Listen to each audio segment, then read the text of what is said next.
ఆవు సంపదను ఎప్పుడైతే కోల్పోయామో అక్కడ నుండి మనకు మొదలైంది ఇంట్లో మన డిసీజ్లు రోగాలు రావడం.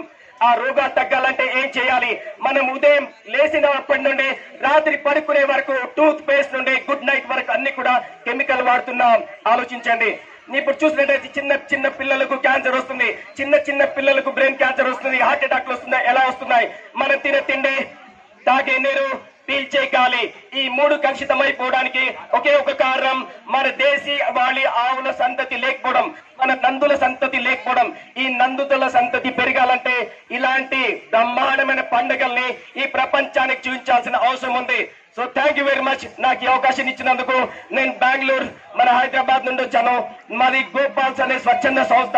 ఈ సంస్థ ఏం చేస్తుందంటే మనము దేశీ ఆవుల్ని ఎలా పెంచాలి, వాటికి ఉన్నటువంటి ప్రాబ్లమ్స్ ఏంటి, ఆ ప్రాబ్లం ఎలా తొలగించుకోవాలి, ఇంట్లోనే మన చుట్టుపక్కల ఉన్నటువంటి మూలికలతో వాళ్ళకి వచ్చిన రోగాన్ని ఎలా నయం చేసుకోవాలి, అండ్ గోమయ ఉత్పత్తులను ఎలా తయారు చేయాలి అన్న విషయాన్ని మేము నేర్పుతాం. ఈ పెట్టే కుంకుమ దగ్గర నుండి టూత్ పేస్ట్ వరకు అన్ని కూడా కెమికలే. అవి లేకుండా చేయాలంటే మనము మీ గ్రామంలో మీరు చేసుకోవచ్చు. ఇది అంత మీ వల్ల అవుతుంది. దానికి కావాల్సింది మన దేశీ ఆవులు. ఒక్కసారి అందరం కూడా జై గోమాత అంట, జై జై గోమాత అన్నాం. జై గోమాత, జై గోమాత, జై గోమాత, జై గోమాత. గోమాత భూమాత ఉంటే మనం